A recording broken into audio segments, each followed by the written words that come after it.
அனைவருக்கும் வணக்கம். இது உங்கள் வளர்தமிழ் யூடியூப் சேனல். நாம் டிஎன்பிஎஸ்சியின் டிபார்ட்மெண்ட் எக்ஸாம் தொடர்பான வீடியோக்களை தொடர்ச்சியாக நமது வளர்தமிழ் யூடியூப் சேனலில் பார்த்து வந்துட்டுருக்கோம். இந்த வீடியோவில் அக்கௌண்ட் டெஸ்ட் என்று சொல்லக்கூடிய கணக்கு தேர்வு பாகம் அதனுடைய முக்கிய ஒரு மதிப்பெண் வினாவிடைகள் பகுதி 47 தான் பார்க்க இருக்கோம். வாங்க நேரடியாக வீடியோக்குள்ளே போயிடலாம். நாம் இப்போ பார்த்துக்கிட்டு இருக்க வினாத்தால் கடந்த மே 2023 துறைத் தேர்வில் கேட்கப்பட்ட the account test for subordinate officer part 1 test code 124 அதனுடைய ஒரு மதிப்பெண் வினாவிடைகள் தான் பார்க்குறோம். அக்கௌண்ட் டெஸ்ட்டை பொறுத்தளவுக்கு 60 மதிப்பெண்களுக்கு 60 ஒரு மதிப்பெண் வினாக்களாக கேள்விகள் கேட்கப்படும். இது கணினி தேர்வு. இந்த 60 வினாக்களில் நீங்கள் குறைந்தபட்சம் 27 மதிப்பெண்கள் பெற்றே ஆக வேண்டும்.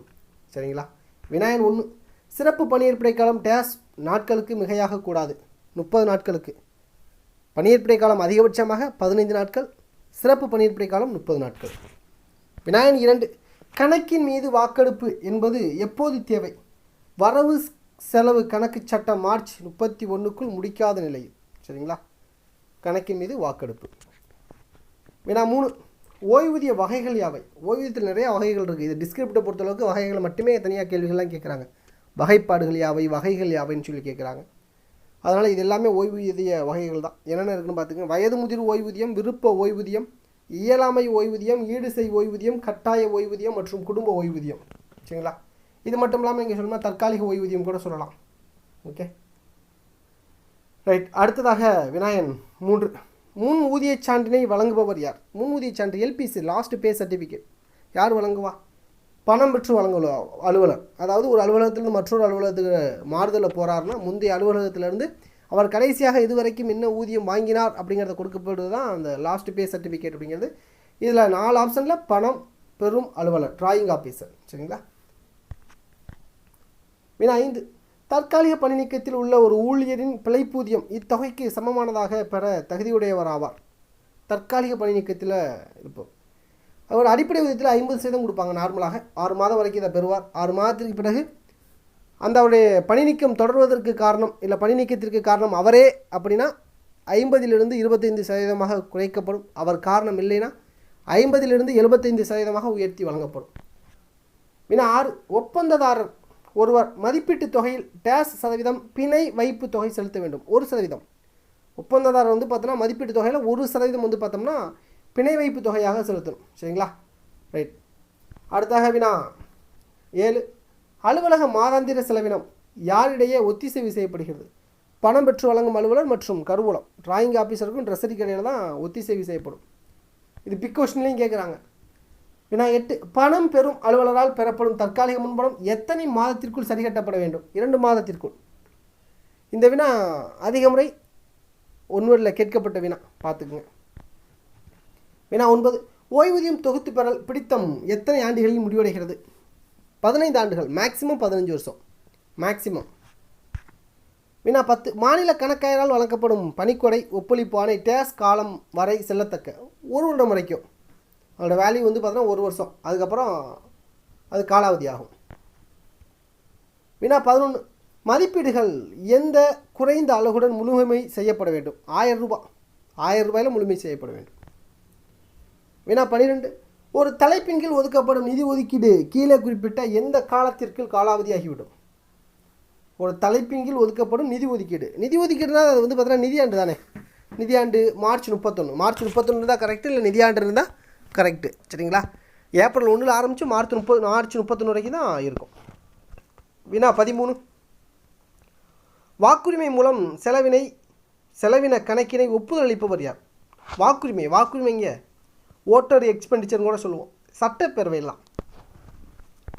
வினா 14, பொதுக்கணக்கு குழு யாரால் அமைக்கப்படுகிறது? அதுவும் சட்டமன்றம். வினா 15, மாநில வரவு செலவு பட்ஜெட், வரவு செலவு திட்டம் சொல்லுவோம். வரவு செலவு திட்டம் தயார் செய்யும் பொறுப்பு யாரிடம் உள்ளது? நிதித்துறையிட்ட தான், ஃபினான்ஸ் டிபார்ட்மெண்ட்டு தான் இருக்குது. வினா 16, 2 மாநில அரசுகளில் பணிபுரிவோருக்கு ஓய்வூதியம் எவ்வாறு வழங்கப்படுவது? 2 அரசுகளும் மேற்கொண்ட ஒப்பந்தத்தின்படி கொடுப்பாங்க. சரிங்களா? வினா 17, 20 வயது முடித்த திருமணமான பெண் குடும்ப ஓய்வூதியம் பெறும் தகுதியை இழப்பார். ஆமாம், கரெக்டு தானே. திருமணம் ஆகிட்டாலே அந்த பெண்ணுக்கு பார்த்தோன்னா உரிமை கிடையாது. திருமணம் ஆகிட்ட ஆண்களுக்கும் உரிமை கிடையாது. சரிங்களா? அதனால் அது சரிதான். சரியான கூற்று. வினா 18 உயர்கல்வி விடுப்பினை ஒப்பளிப்பு செய்யும் அதிகாரம். இதுவும் பலமுறை கேட்ட கொஸ்டின். உயர்கல்வி விடுப்பில் கண்டிப்பாக அரசு தான் ஒப்பளிப்பு செய்ய முடியும். நம்ம விடுப்பு விதிகள் சொல்லியிருப்போம், பார்த்துக்குங்க. வினா 19 ஒரு மாவட்ட கருவூலத்தின் இரட்டை பூட்டு சாவிகளுள் ஒன்று ஒரு மாற்றுச்சாவி கருவூல அலுவலரை தவிர்த்து பின்வரும் யாரிடம் இருக்கும்? 2 சாவி இருக்கும்ல, ஒன்று கருவூல அலுவலர்கிட்ட, இன்னொன்று யார்கிட்ட இருக்கும்? மாவட்ட ஆட்சியினுடைய நேர்முக உதவியாளர் பொது அவர்கிட்ட தான் இருக்கும். இதுவும் 2-3 முறை கேட்டிருக்காங்க. வினா 20 கீழ்கண்டுள்ள டேஸ் வகையான ஊதியத்தில் சேருவது. எந்த ஊதியத்தில் சேராதுன்னு கேட்குறாங்க. சரிங்களா? நிலைப்பணி சம்பளம், தற்காலிக பணி, பேன் வரக்கூடிய எல்லாமே சேரும். அலவன்ஸ் தான் சேராது ஊதியத்தில். சரிங்களா? அப்போ அலவன்ஸ் வந்து பார்த்தீங்கன்னா சேராது. வினா 21 மாவட்ட ஆட்சியர் வேண்டுதலின்படி கீழே குறிப்பிட்டுள்ள எந்த இனத்திற்கு பணம் கருவூல அலுவலரால் வழங்கப்படும்? அந்த கருவூல விதி 27ன்னு சொல்லுவோம். இயற்கை பேரிடர், அந்த இயற்கை பேரிடர் காலங்களில் வந்து பார்த்தோம்னா ஒதுக்கீடு செய்யப்படும். அது வந்து கருவூல விதி 27ன்னு சொல்லுவாங்க. வினா 22 செலுத்துச் சீட்டின் 3 நகல்களின் பயன் யாது? ஒன்று செலுத்துபவர்கிட்ட, இன்னொன்று கருவூலம், இன்னொன்று துறைக்கு. இது 3 நகல். ஆனால் தற்போது 2 நகல் தான் இருக்குது. சரிங்களா? தற்போது IFHRMSல 2 நகல் தான்.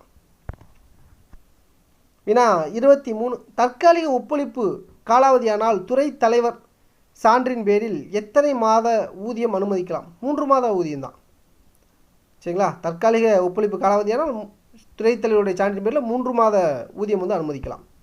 அதான் போஸ்ட் கண்டினியூஷன் ஆர்டர் இருக்குல்ல, அது வந்து பார்த்தீங்கன்னா ஜிஓ இஷ்யூ பண்ணுவாங்க. அந்த இஷ்யூ பண்ணி ஜிஓட டேட்டு முடிஞ்சதுக்கப்புறம் அந்தந்த டிபார்ட்மெண்ட் வைஸ் வந்து பார்த்தோன்னா இவங்களுடைய அத்தாரிட்டி வந்து பார்த்தீங்கன்னா மேக்ஸிமம் 3 months வந்து பார்த்தோன்னா இவங்க வந்து டெம்பரவரியாக இவங்க வந்து பார்த்தோம்னா ஜிஓ இல்லாமல் இவங்க லெட்டர் மூலமாக அந்த சேலரி வந்து பார்த்தோன்னா எக்ஸ்டெண்ட் பண்ணி கொடுத்துக்கலாம். திரும்பி ஆர்டர் வரும்போது அந்த 3 மாதத்துக்கு சேர்த்து தான் அந்த ஜிஓ போட்டு இஷ்யூ பண்ணுவாங்க. ஏன்னா 24 எண் அறிக்கையை தயார் செய்வது எதற்கு உதவியாக இருக்கும்? பட்ஜெட்டுக்கு தான். அடுத்த நிதியாண்டுடைய வரவு செலவு திட்டத்துக்கு தான். ஏன்னா 25 3 மாதம் கடந்து சமர்ப்பிக்கப்படும் பயணப்பட்டியல் டேஸ் % கழிக்கப்படும், நிராகரிக்கப்படும். 3 மாதத்துக்குள்ளே வந்து பார்த்தோன்னா பயணப்படி கொடுக்கலைன்னா நிராகரிக்கப்படும். சரிங்களா? கண்டிப்பாக. ஏன்னா 26 பணம் செலுத்துபவர் செலுத்து சீட்டில் குறிப்பிட வேண்டியவை யாவை? என்னெல்லாம் இருக்கணும்? தொகை இருக்கணும், காரணம் இருக்கணும், கணக்கு தலைப்பு இருக்கணும். கண்டிப்பாக கணக்கு தலைப்பு இருந்தே ஆகணும். தொகை எவ்வளோ தெரியாமல் கட்ட முடியாது. காரணம் என்ன ரீசனுக்காக அந்த அமௌண்ட் கட்டுறங்கிறது கண்டிப்பாக தெரியும் தான். இல்லை தான் ஒன்றும் இல்லைன்னா கூட அது முழுமை பெறாதுல்ல. ஏன்னா 27 கருவூல அலுவலர் தன் விருப்பப்படி அரசு துறைக்கு பணம் கொடுப்பு செய்யலாமா? கருவூல அலுவலர் தன் விருப்பப்படி அரசு துறைக்கு பணம் கொடுப்பு செய்யலாமா அப்படின்னா ஒப்பளிக்கப்பட்ட ஆணையின் பேரிலும் விதிகளின்படியும் செய்யலாமா? பணம் கொடுப்பு செய்யலாமா?